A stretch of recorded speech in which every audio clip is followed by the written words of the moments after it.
un poquito de fe. Hoy en la mañana estaba meditando, porque muchas veces nos hacen pregunta directa o escuchamos las quejas de por allá, que por qué somos tan selectivos y no todos pueden estar sirviendo enfrente. Y yo estaba hoy pensando precisamente otra vez de esto, y quiero comentarles que todo se mueve por el amor. No se busca la persona perfecta, pero persona la que se discipula, la que es enseñable. Si me escuchan, eso es lo más importante en la vida de un creyente: ser enseñable e instruible. Es por decir, una persona, aunque no es nada perfecta, porque aquí nadie somos perfectos, solo pastor dice que lo es, pero los demás no lo somos. Era broma, pueden reír. Pero los demás somos o enseñables o no. Es por decir, hasta dónde buscamos la palabra de Dios, hasta dónde tenemos hambre y sed de justicia. Hasta esto es lo que define si somos discípulos o somos nada más, como dicen, parroquianos, los que van a parroquia y están sentados. Feligreses. Hay un término así, ¿cómo es? No, en la iglesia católica como ¿cómo? Feligres, tal vez. Sí, los que vienen, y ya. El discípulo se identifica no por la vida perfecta, porque ninguno la tiene, pero por la vida de hambre y sed de justicia y hasta donde es enseñable, donde ama la palabra de Dios. Y hablando de fe, tenemos diferentes tipos de fe. Tenemos la fe religiosa, la religión. Es lo que vimos en nuestros padres. Los padres nos enseñaron ciertas cosas, pero nunca pasamos a amar la palabra de Dios para desarrollar nuestra propia fe. Es por decir, está bien que nos enseñaron nuestros padres y es lo que ahora los padres tienen que hacer, y ahora, de hecho, hoy la prédica va a tratar de la relación de los padres e hijos. Pero hasta dónde nosotros apropiamos la palabra, ya eso lo que somos. Muchas veces los hijos de los padres creyentes son muy buena gente. Distinguen de los del mundo porque tienen buenas maneras, tienen ciertos patrones de conducta, pero no tienen hambre y sed de justicia. Es por decir, no estudian la palabra de Dios, no tienen hambre de la palabra. Es por decir, en su vida no se manifiesta que buscan la justicia en su propia vida. Y esta semana yo estaba grabando en ucraniano un video precisamente diciendo, y con Sheila hemos platicado mucho esta semana, que sentamos y platicamos de la palabra, que una cosa es que tengamos conocimiento. Y yo le daba ejemplo a Sheila que tú eres científica y tienes mucho conocimiento científico. Pero el verdadero científico no es el que solo tiene conocimiento, pero el que lo aplica en su propia vida. Lo mismo, verdadero creyente no es el que tiene mucho conocimiento, pero lo apropia, lo que hoy aprendió, hoy aplicó. Lo que mañana aprendió, lo aplicó. Porque si no, es nada más religión. Cuando hablaban de los discípulos de Mesías y decían, ¿no ardieron nuestros corazones cuando escuchamos su palabra? Y la pregunta es, ¿hasta dónde arde tu corazón por la palabra de Dios? Y lo voy a repetir lo que ya hemos dicho muchas veces, y hoy esta semana vi que Pastor Valera, ¿recuerdan a Pastor Valera? Escribió en sus redes sociales diciendo que estamos viviendo los tiempos donde la palabra de Dios se hace más y más y más escasa en esta vida. Y dice, la gente piensa que está en la palabra de Dios porque va a la iglesia, la que se presenta cristiana, pero no recibe la palabra, recibe las revelaciones de hombres, recibe las profecías de hombres y no busca, su corazón no arde y no discierne. Y esto no es de Dios, esto no es la palabra, es la religión. Entonces, una cosa es religión, es la fe religiosa, donde hemos aprendido a tener ciertos patrones de conducta y de entender. Y les voy a decir la verdad, es una fortaleza espiritual la cual es muy difícil de vencer. Solamente con humildad tú puedes vencer los patrones que te han enseñado en la vida religiosa, sean tus padres o tu iglesia donde ibas. Y yo lo tuve que pasar en mi propia vida y lo sé que es difícil, porque he estudiado muchísimo la teología tradicional cristiana, tengo grados en eso, pero tuve que llegar al momento y a ver, es algo que en realidad no lo es humano. ¿Sí me explico? ¿Quién está captando de lo que estoy hablando? Es algo muy importante. Segundo, el segundo tipo de fe es fe emocional. Es cuando venimos a la congregación y emocionamos porque la palabra era muy buena. Emocionamos. Ya voy a salir y voy a cambiar el mundo. Voy a hacer esto y voy a hacer otro. Y más que cuando una prédica emocional y te apela a tus emociones, y también eso tiene lugar para hacer, porque tenemos que predicar para espíritu, alma y la carne, para todo humano. Pero cuando tú sales de acá tan emocionado y tu emoción no es fe, es emoción, es adrenalina la cual se levantó por cierta información que se te dio. Y dura hasta llegas a la casa o hasta el día siguiente. O todavía el tercer día. Y tienes que otra vez hacer que alguien te la emociona tu fe. Y si nadie emociona tu fe, te dices, pues, no me motiva, ¿no? Pero la palabra de Dios dice, si hay algún motivo en Cristo Jesús, si hay algún incentivo de amor en Él, háganlo.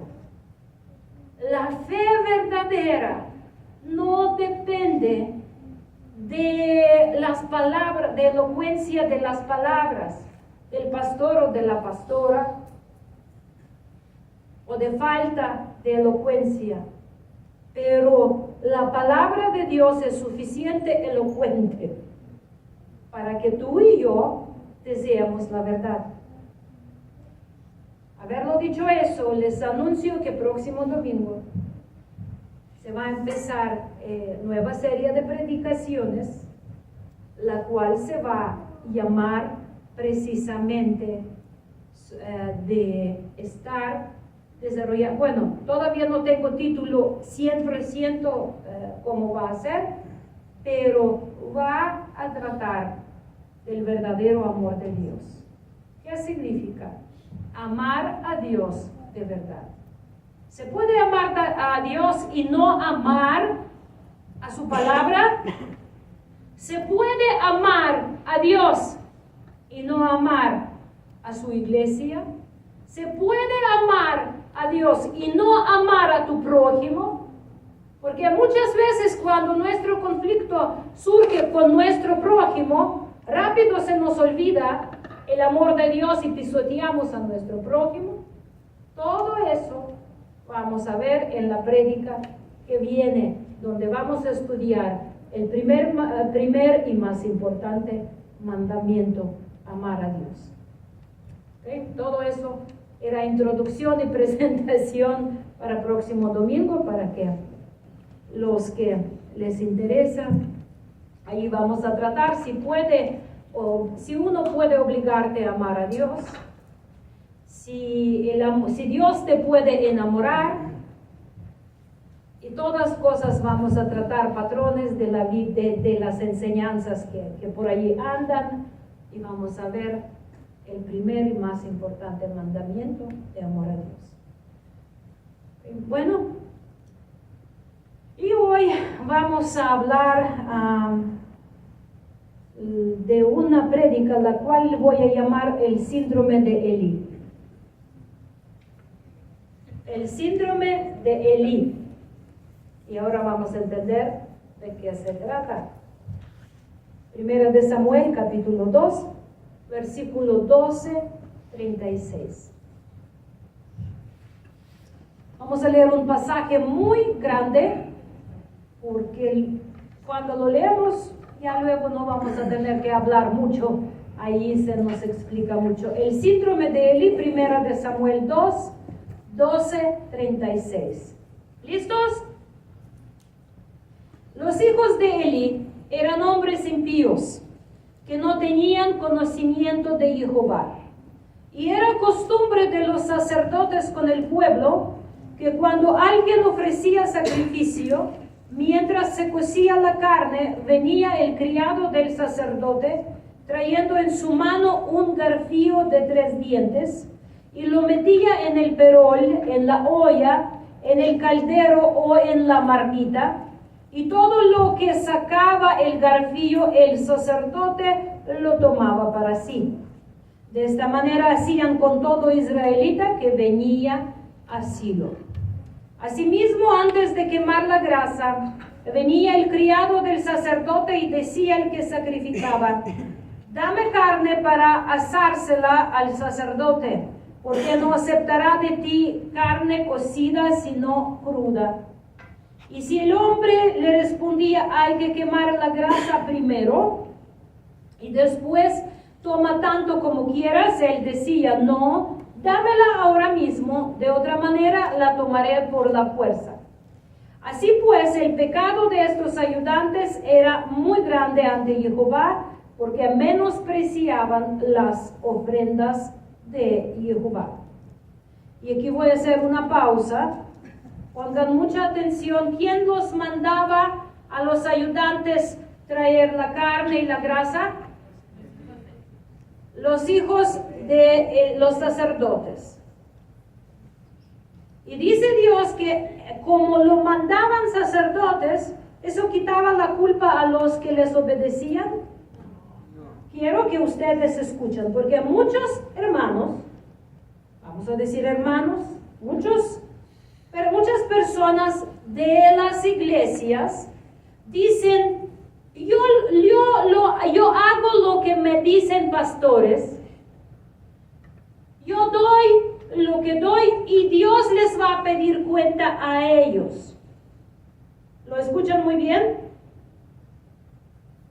Es algo muy importante, porque muchas personas en las iglesias se deslindan de su responsabilidad de lo que hacen, echando la culpa al pastor o al predicador, al que les invita o exige hacer las cosas. Eso no quita culpa del que exige, ahorita lo vamos a ver, pero como es algo muy importante que quiero que noten, tiene responsabilidad tanto el que manda como el que obedece. ¿Sí? ¿Están bien así? Es muy importante que lo entiendan. Ustedes han escuchado a las personas que dicen, ellos darán la cuenta, yo obedezco. ¿Sí escucharon que dicen? ¿Alguna de ustedes alguna vez ha dicho eso? Honestamente, sí.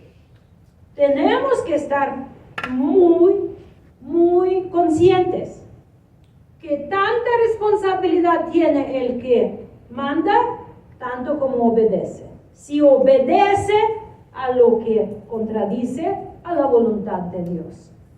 ¿Estamos bien hasta aquí? Por eso filtran, mis hermanos, cuelgan, filtran lo que escuchan. Si ustedes escuchan cualquier enseñanza, sea acá, cuélanlo con la palabra de Dios, no con las tradiciones que han aprendido, con la palabra. Si algo escucharon y no están seguros, acércanse y preguntan, a ver, ¿dónde dice eso lo que usted nos comentó?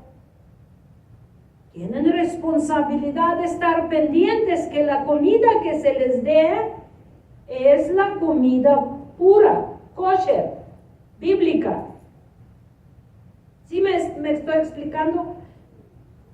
Ok, entonces responsabilidad es el que manda, tanto el que obedece. Es algo muy importante. Es por decir, ustedes no van a decir, Señor, es que la pastora me dijo y por eso yo lo dije. Pastora va a dar cuenta si algo enseñó o dijo no bíblico, pero tú vas a dar cuenta porque lo obedeciste. Sin preguntar la palabra de Dios, investigar. Recuerdan siempre a los de Berea, que hasta el mismo apóstol Pablo, cuando les trajo la enseñanza, ellos lo escarbaban en la palabra de Dios para ver si cierto era así. Tanto cuelan aquí los que tienen tiene costumbre de escuchar algunos maestros o predicadores por internet, de la misma manera. Todo tienen que estar analizando, hasta las canciones, los que las llaman alabanza. Huélanlas si son bíblicas, porque si solo les mueven las emociones, nunca van a mover las montañas. ¿Ok? Bien, seguimos. Entonces dice, el pecado de estos ayudantes era muy grande ante Jehová, porque menospreciaban las ofrendas de Jehová. Y el joven Samuel servía en la presencia de Jehová, vestido de un efod de lino. Su madre le hacía una pequeña túnica y se la traía cada año cuando subía con su marido para ofrecer el sacrificio acostumbrado. Entonces, Elí bendecía a Elcana y a su mujer, diciendo, Jehová te dé hijos de esta mujer en lugar del que pidió a Jehová. Luego regresaban a su casa. Visitó Jehová a Ana y ella concibió y dio a luz 3 hijos y 2 hijas. Y el joven Samuel crecía delante de Jehová. Elí era muy viejo, pero cuando supo lo que sus hijos hacían con todo Israel y cómo dormían con las mujeres que velaban a la puerta del tabernáculo de reunión, les dijo, ¿por qué haces cosas semejantes? Oigo hablar a todo este pueblo su mal proceder. No, hijos míos, porque no es buena fama la que yo oigo, pues haces pecar al pueblo de Jehová. Si peca el hombre contra el hombre, los jueces lo juzgarán, pero si alguno peca contra Jehová, ¿quién rogará por él? Pero ellos no oyeron la voz de su padre, y por eso Jehová había resuelto hacerlos morir. Mientras tanto, el joven Samuel iba creciendo y haciendo grato delante de Dios y delante de los hombres. Vino un varón de Dios ante él y le dijo así dicho, Jehová, ¿no me manifesté yo claramente a la casa de su padre cuando estaban en Egipto en la casa del faraón? Lo escogí para que fuera mi sacerdote entre todas las tribus de Israel, para que ofreciera sobre mi altar, quemara incienso y llevara efod delante de mí. Yo concedí a la casa de tu padre todas las ofrendas de los hijos de Israel. ¿Por qué habéis pisoteado los sacrificios y las ofrendas que yo mandé ofrecer en el tabernáculo? ¿A quién está reprendiendo por menospreciar las ofrendas el profeta? A Elí. ¿Quién menospreciaba? No, ¿quién lo hacía literal? Sus hijos. Pero ¿sobre quién cayó la culpa? Es algo muy importante, papás, escúchenlo. Tenemos que estar escuchando esto. Entonces dice, porque has honrado a tus hijos más que a mí, haciéndolos engordar con lo principal de todas las ofrendas de mi pueblo Israel. Por eso Jehová, el Dios de Israel, dice, yo había prometido que tu casa y la casa de tu padre andarán siempre delante de mí. Pero ahora, ha dicho Jehová, nunca haga yo tal cosa, porque yo honro a los que me honran, dice Jehová. Y los que me desprecian serán teñidos un poco. Vienen días en que cortaré tu brazo y el brazo de la casa de tu padre, de modo que no haya ancianos en tu casa. Verás tu casa humillada, mientras Dios colma de bienes a Israel, de manera que nunca habrá ancianos en tu casa. Aquel de los tuyos, a quien que no excluya del servicio de mi altar, será para que se consuman tus ojos y se llene tu alma de dolor. ¿Por qué alma se llena de dolor? Porque no siguieron lo que les estaba mandando Dios. ¿Pero quién? Los hijos. El alma del padre se va a llenar de dolor, dice. ¿Cachan? Todos esos momentos son muy importantes.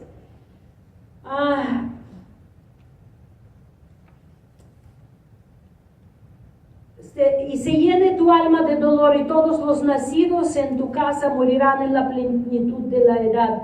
Te será por señal esto que acontecerá a tus dos hijos, ambos morirán el mismo día. En cambio yo me suscitaré un sacerdote fiel que obre conforme a mi corazón y mis deseos. Le edificaré casa firme y andará delante de mi ungido todos los días. El que haya quedado en tu casa vendrá a postrarse delante de él por una moneda de plata y un bocado de pan, y le dirá: te ruego que me agregues algunos de los servicios sacerdotales para que pueda comer un bocado de pan. Uno de los pasajes más trágicos en toda la Biblia, mis hermanos. Uno de los más trágicos. Y como comenté, el tema que vamos a ver en este domingo se llama el síndrome de Elí.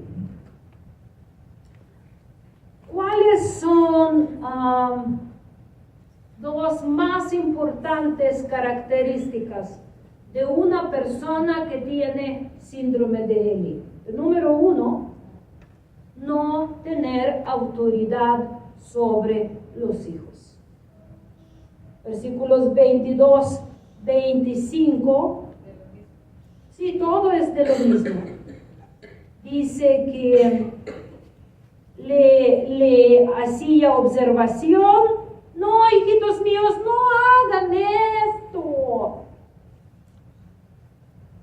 Pero dice la seriedad: si peca el hombre contra el hombre, los jueces lo juzgarán, pero si alguno peca contra Jehová, ¿quién rogará por él? Pero ellos no oyeron la voz. Eso significa que la voz de su padre no tuvo autoridad para los hijos. Si sus hijos no lo respetaban, como que papá hablaba o mamá hablaba, como que no decía nada, como que sonó por allí una campanita. El hijo tiene que conocer la voz de su papá a la primera, no a la segunda, a la primera, y reconocer que lo escuchó. Si los hijos no hacen caso a la voz de su papá, significa que papá no tiene autoridad sobre ellos. Si sus hijos no le obedecen ni lo respetan, entonces el síndrome de Elí, el mal de Elí, está presente en tu familia. Porque con la voz, Dios hace, con la palabra, Dios creó la tierra y el cielo. Con la voz Él manda, con la palabra que es su voz para nosotros. Pero si nosotros no hacemos caso a la voz de Dios, a la palabra de Dios, significa que no reconocemos la autoridad de Dios y significa que no somos hijos de nuestro Padre. Es muy importante enseñar a tus hijos a escuchar tu voz. Nunca permitan que cuando ustedes dirigen a su hijo que ignora. Ahorita todavía no estoy hablando de obedece, de ignora, que reconoce que usted habló. ¿Sí me entienden la diferencia? Porque enseñar a obedecer es algo, es una disciplina que va a estar llevando con el reconocer que papá habló o que mamá habló. Y el problema muy grande que padres tienen muy mal entendido. El trabajo de un papá no es hacer que tus hijos te aman. Tus hijos te aman desde tu vientre. No tienes que buscar, es que quiero que mis hijos me aman y por eso no les digo nada. Te caíste en engaño de enemigo. Tu hijo ya te ama. Nada más que tienes que enseñarle qué es este amor. Entonces, tu trabajo no es enamorar a tu hijo en ti. Que tu hijo se enamore de ti y te sigue amando. El trabajo del padre es enseñar que escucha su voz. Que escucha su voz.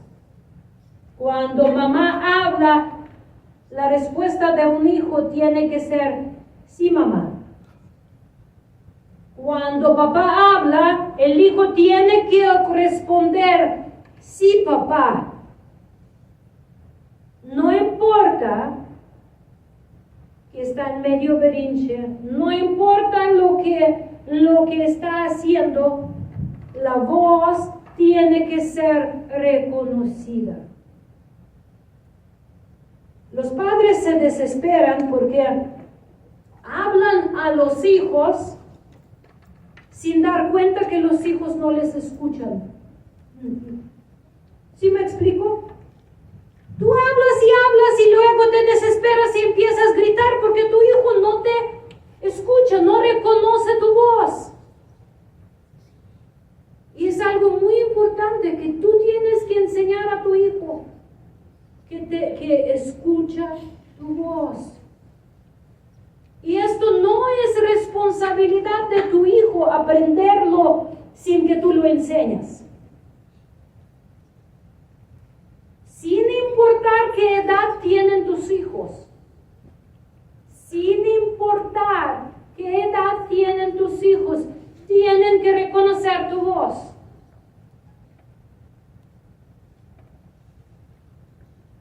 Para que tú puedas tener plática inteligente con ellos. Los hijos chiquitos tienen que escuchar tu voz para obedecer. Los hijos grandes tienen que reconocer tu voz para dialogar, para respetar, para honrarte. Y es la responsabilidad de un padre o de una madre hacer que cuando papá habla, el hijo dice sí, papá. Cuando mamá habla, el hijo dice sí, mamá. Sin tener que tú gritas, sin tener que gritas y te desesperas y te vuelves loco. ¿Por qué no me obedeces? ¿Por qué no me escuchas? Porque no te escucha, porque no reconoce tu voz. La voz tiene que ser escuchada sin grito. ¿Estamos bien hasta aquí? El problema de Elí era que sus hijos no oyeron la voz de su padre. No le hacían caso. De otra palabra, no le hacían caso. El papá hablaba como no hablaba. Porque estaban viendo una película o están viendo una caricatura o están con su teléfono o están en su berrinche. El respeto con los padres se manifiesta con oír su voz. ¿Alguna duda hasta aquí? Veo caras raras, papás, ¿se incomodan? Está bien, perfecto. Perfecto. Ya saben que la palabra de Dios primero nos incomoda para acomodarnos según el molde de Dios, no según nuestro. Entonces, primera característica del síndrome de Elí, la que acabamos de ver, es que no tener autoridad sobre los hijos. Yo no quiero ser muy repetitiva, pero aunque yo tenía ya casi 40 años, llegaba a la casa de mi papá y mi papá me recordaba quién era el padre de la casa. Aquí tú viniste y aquí se hacen cosas como tú, como quieres, vas a hacer en tu México. Allí en tu casa tú acomodas las cosas como quieres. Aquí en mi casa va a ser como nos acomoda a nosotros. Aquí en mi casa, le decía a mi papá, se respeta. Aquí en mi casa se come lo que yo quiero comer. Yo recuerdo cuando llegué a la casa de mis papás y ellos mataron un puerquito y yo no comía puerco y mi pobre papá me daba con todo duro y yo decía, sí papá, lo escucho, provecho papá. Y quería que yo de plano coma puerco, pero yo supe mostrar mi respeto sin tener que comer. Pero le escuchaba y le decía, sí papá, yo lo entiendo. Sí papá, qué bien que le gusta. A mí me antoja pura papa porque se hacía al horno siempre cuando se mataba puerco en pueblo. Te tocó también, ¿no? Mataba al puerco y primera carne, esa calientita, se ponía sobre el sartén y con grasa de puerco. Y en otra ollita se ponía papa enfrente de fuego y luego esa papa se remojaba en la grasita de puerco y era riquísimo, así crecimos en realidad. Pero cuando yo llegué a mi momento y decía, no papá, hoy pura papa. Y me decía, pero yo le digo, sí lo escucho, pero con todo respeto no lo voy a comer. Porque ya soy adulta, ya tomo las decisiones, pero estoy en su casa y no le voy a enseñar qué debe de comer y no. Yo como, decido lo que yo voy a comer respetando su voz y respetando sus argumentos, sin decir es estúpido, sin decir que es que tú eres ignorante o lo que sea, con respeto. ¿Sí me explico, mis hermanos? Porque lo voy a repetir, los chiquillos escuchan la voz para obedecer, los grandes escuchan la voz para dialogar, para compartir argumentos. Pero obviamente si el grande vive en tu casa, allí ya no hay mucho diálogo. Ahí se sigue la regla de que tú, como dueño de la casa, vas a dar cuenta ante Dios por lo que permites en tu casa. ¿Estamos bien hasta aquí? Okay. ¿Por qué puerta van a salir ustedes para que yo salga por otra? Para ver si agarran ustedes los machetes. ¿Estamos bien? Es la palabra de Dios, no podemos pelear contra. Podemos, pero bueno, ya saben quién va a ganar, la palabra. A final de cuentas, esa misma palabra nos va a juzgar, no la pastora, gloria a Dios. Segunda característica del síndrome de Elí es consentirlos y ponerlos en primer lugar antes que Dios. Lo voy a repetir. Segunda característica del síndrome de Elí es consentirlos y ponerlos en primer lugar antes que a Dios. Versículo 29 en nuestro texto nos decía: ¿por qué habéis pisoteado los sacrificios y las ofrendas que yo mandé ofrecer en el tabernáculo? ¿Por qué has honrado a tus hijos más que a mí, haciéndolos engordar con lo principal de todas las ofrendas de mi pueblo Israel? Aquí podemos hablar mucho de la experiencia de muchas iglesias donde los hijos de pastores destruían todo testimonio, hacían lo que querían, vivían en pecado y salían dirigidos a la alabanza, predicaban, los líderes de jóvenes tentando a las chicas a la fornicación. Y muchos de ustedes han estado en estas iglesias y yo les he escuchado testimonios así. Síndrome de Elí, no reprender y permitir que los hijos viviendo en pecado sigan acercándose al altar. Por decir, nosotros no tenemos altar como tal, porque altar es algo que estuvo en el templo, pero decimos al lugar de servicio santo, donde te sirves santidad del Señor, donde te presentas la santidad del Señor. Y yo conozco muchos pastores donde no han reprendido a sus hijos y permitieron por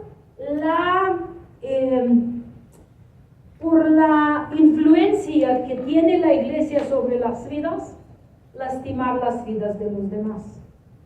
En el año 94-96, cuando yo estudié en el Instituto Bíblico en Ucrania, tuvimos un pastor viejito y cuando se abrió la frontera, cuando se cayó la Unión Soviética, y empezaron a traer mucha ayuda humanitaria a la iglesia de todos los países, pero así, muchísimo.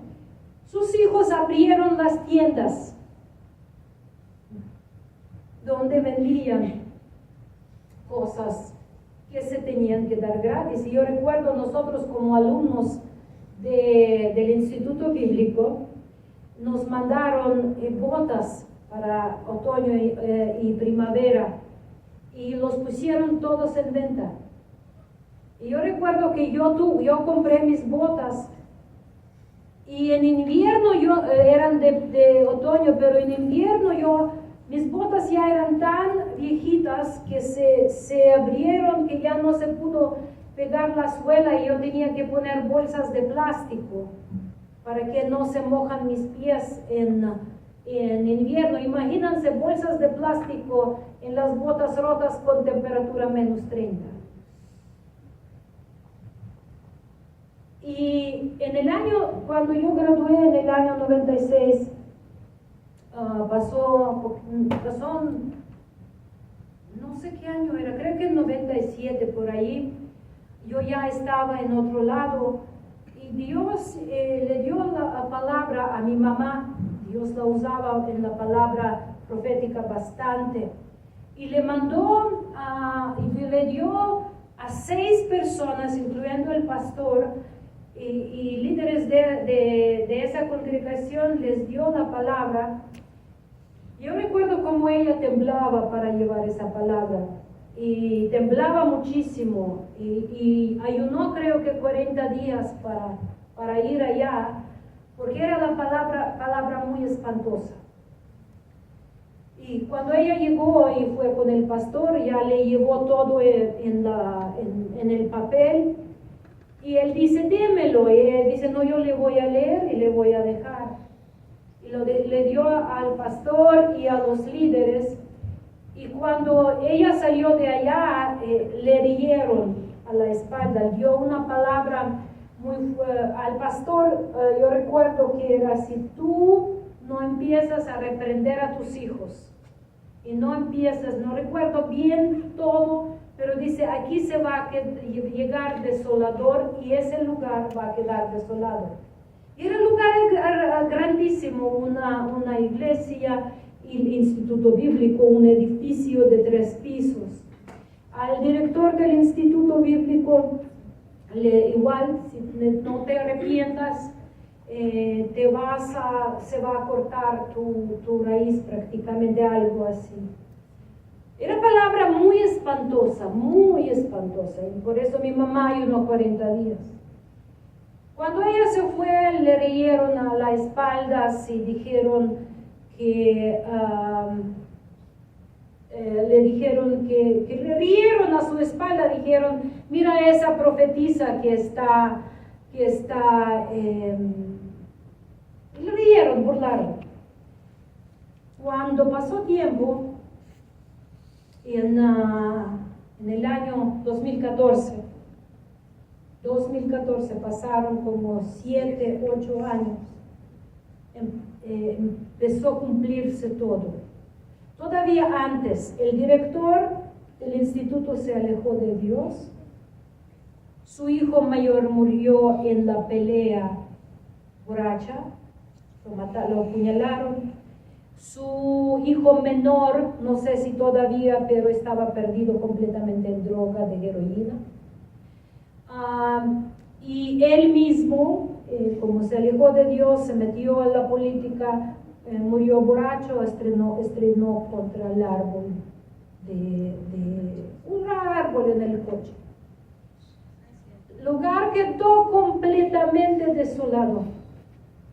Todos los que cuando llegó el tiempo a ese pastor viejito pasar pastorado a un pastor joven, los hijos no permitieron que nadie entre.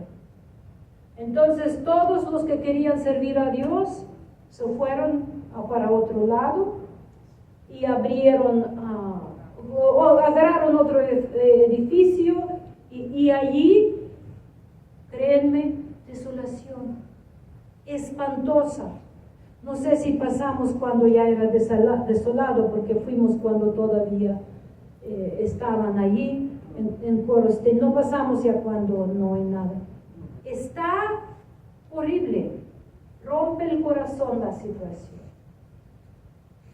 El síndrome de Elí, mis hermanos, es algo muy serio, muy serio. Si tus hijos van a tener un trato especial, en el sentido que no les vas a reprender y que vas a amarlos más que amas a Dios, si vas a consentirles para que te amen, o si tú crees que les consintiendo se van a dar cuenta que Dios es bueno, ¿sabes qué va a pasar? Lo que tú no les enseñaste y no corregiste, va a intervenir Dios en un momento y que Dios tenga misericordia de todos, porque si vemos a Elí, él honró más a sus hijos que la obra de Dios, que a Dios mismo. Él pensaba que él los amaba, como tal vez piensas tú, para no reprender, para que no se enoje. ¿Qué tal si se va a enojar y no me va a hablar? Ni modo, pero vas a ver que está mal. ¿Qué tal si se va a enojar y ya no va a querer saber nada de Dios? Ya no quiere saber nada de Dios. Déjalo que Dios trate con él en la fe. Tú no puedes salvar a tu hijo de salvación eterna, pero lo puedes instruir cómo obtener la salvación. Y muchas veces hasta que los hijos bien instruidos tienen que pasar cosas de rebeldía para conocer a Dios de verdad, y no puedes hacer nada con eso. Es increíble. Por ejemplo, mi hermano tiene 2 hijos que tienen menos de 1 año de diferencia. Uno anda bien rebelde y otro sirve a Dios, y crecieron juntitos. Eso puede suceder, pero si tú no reprendes a tu hijo, si tú no reprendes a tu hija, lo estás echando a la boca del león. Consentir a tus hijos no es amarlos, hermano. Eso no es amor. Consentir no es amor. Porque típico la gente dice, mi hijo es bueno. Mi hijo no es como otros hijos, es bueno. ¿Quieres engañarte? Todos ustedes, los que eran hijos,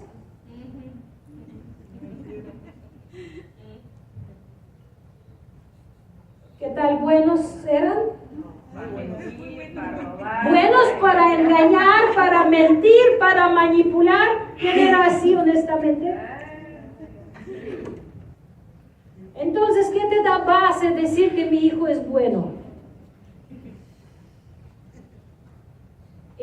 Si Dios permite, en septiembre voy a abrir un taller de profesionales y más de trato de traumas infantiles y de cosas así. Ya luego les voy a dar cuenta, pero si tú crees que tu hijo es mejor que tú, estás muy equivocado. Si tu hijo es bueno, te estás engañando. No hay ninguno bueno, dice Dios. Si no me crees a mí, cree a Dios. Entonces, ¿qué necesita un hijo malo? Reconocer que es malo. Y el hijo sabe que es hijo malo, pero tú como papá tienes que reconocer que mi hijo tiene un corazón engañoso, mentiroso, manipulador. Entonces, algo muy importante, mis hermanos, si no somos temerosos de Dios, si tenemos más miedo o temor a nuestros hijos para que no se molestan con nosotros, por favor, tienen que temblar ante Dios, no ante sus hijos. Porque es que si se va y si le va a pasar algo y no me voy a perdonar si le pasa algo. ¿Quién de ustedes ha pensado eso? No tienen que tomar lugar de Dios, mis hermanos. Tu trabajo es instruir.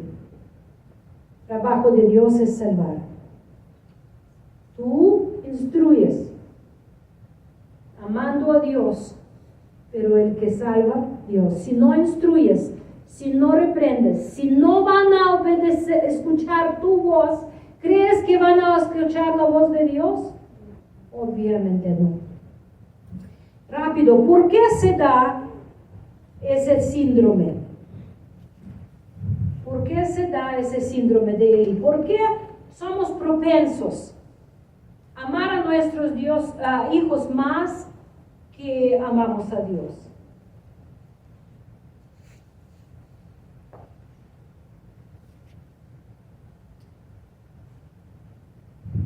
El problema de nosotros, hermanos, es queremos corregir muchas veces errores de nuestros padres. Número uno, pensamos que no voy a ser con mis hijos como mis papás han sido conmigo. A mí y hablando de los que en especial, los que sufrieron algún tipo de abuso de parte de padres, o yo con mis hijos, o por ejemplo, si papá es muy severo, no, yo le voy a hacer contrapeso a mi esposo y lo voy a amar. Ay, mi hijo no tiene papá, entonces tengo que amarlo y por papá y por mamá. Y ese error el que hicimos nosotros con mi sobrino, recuerdan que yo les contaba, ay, pobrecito no tiene papá, y todos lo amamos, y todo le permitimos, y él manipula como pez en el agua. Muchas veces pensamos que el amor, y más influenciados por psicología moderna, nosotros lo vamos a amar y él cuando crece va a decidir quién es. Y muchos dicen, no, es que yo no le voy yo lo voy a amar y cuando va a llegar a mayoría de edad va a escoger el camino. Mira, camino va a escoger, eso sí, tienes toda la razón. Pero si tú no lo instruyes y muestras el camino de la vida, ten por seguro que no va a escoger el camino de la vida porque no lo conoce.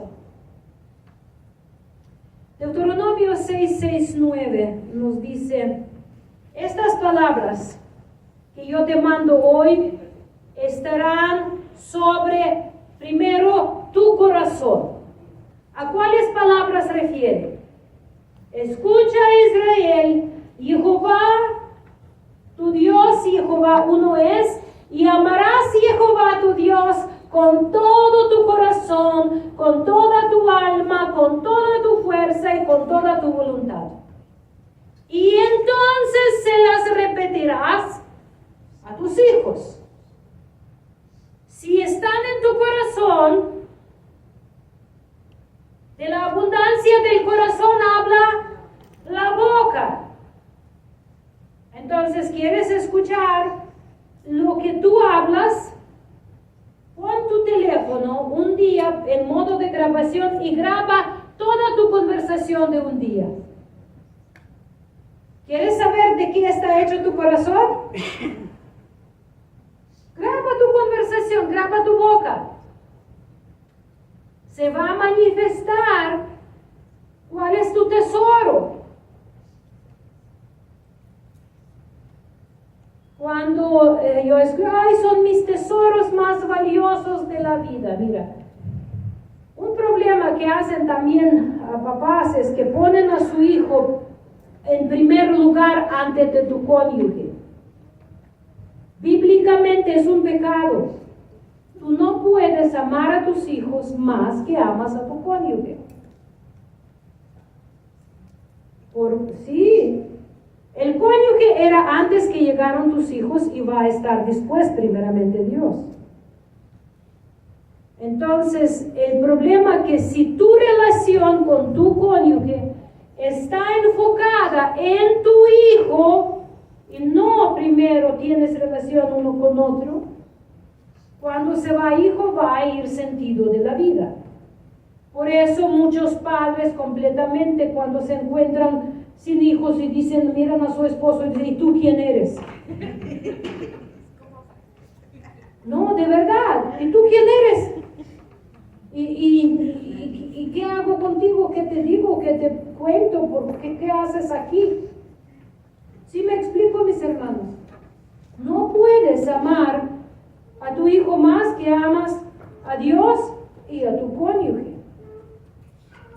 Entonces, muchas veces, como no entendemos el significado de amor, nosotros caemos en síndrome de Elí y en realidad, en lugar de edificar a nuestros hijos, les destruimos, o activamente o pasivamente.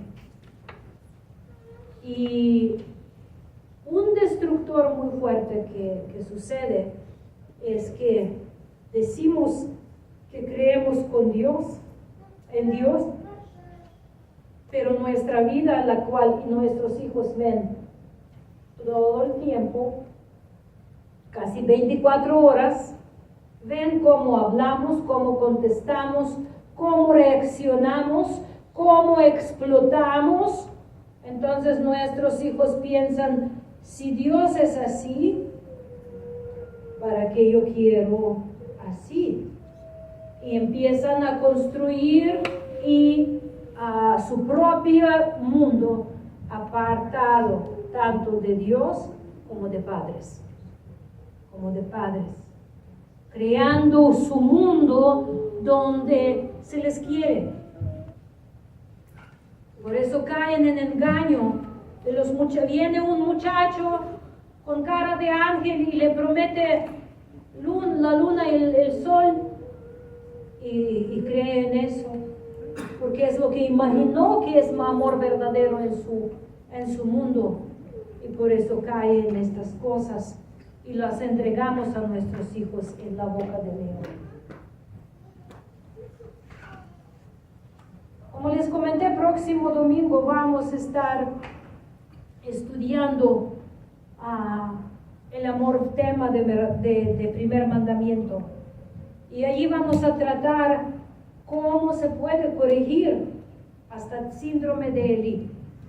Porque si nosotros no lo corregimos, todavía muchos, los que son vivos, a ver, levantan la mano, papás, los que son vivos. Ustedes, papás, sí, ¿son vivos? Uno y uno. Okay. Uno y uno, ni modo, pero con Dios se puede. Con Dios se puede.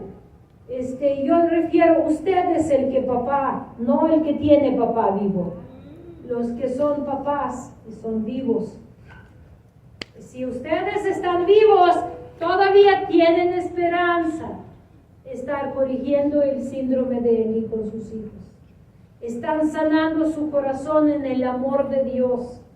Imagínense si esa enseñanza que hasta penetró en las iglesias de Dios, no todopoderoso, todo permisivo. ¿Sí? En lugar, hoy religión cristiana no predica a Dios todopoderoso, el Dios que odia pecado, predican a Dios todo permisivo. Y por eso hay muchos padres, son todos permisivos. Llegó el tiempo que nos levantemos en el amor de verdad, para que no escasea la palabra, ni en ti, ni en tu casa, ni en tus hijos. Hermanos, ustedes están viendo qué tiempos difíciles se están encimando. Piensan poquito qué tiempos difíciles se están encimando, donde el mundo se está despedazando por no saber definir bien y mal. Y si tú no lo sabes, si tú no eres capaz de perder tu propia influencia o tu propio dinero para hacer la justicia, o tu bien para hacer la justicia con alguien entonces ¿cómo vamos a estar enfrente de Dios y decir y qué vamos a escuchar? Que Dios tenga misericordia de nosotros. Yo quiero orar por ustedes, los que son padres, y por los que son hijos, porque los hijos ven, aunque si sus padres no les instruyeron bien, eso no les quita responsabilidad de buscar a Dios y enderezar su vida. ¿Vieron que los dos son responsables? Tanto los padres como los hijos.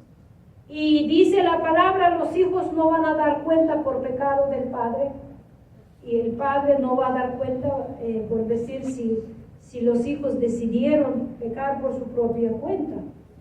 Todos somos responsables. Dice apóstol Pablo a los Gálatas, cada uno llevará su carga ante Dios dando cuenta. Las buenas nuevas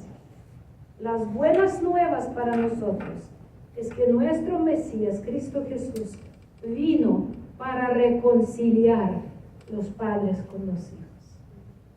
Y reconciliar no significa, hola, te perdono, como manifiesta, como lo manejan encuentros o como manejan en cosas de emoción o manipulación psicológica. Es donde los dos van a amar y dice, las palabras de Dios van a estar en nuestro corazón. Amén.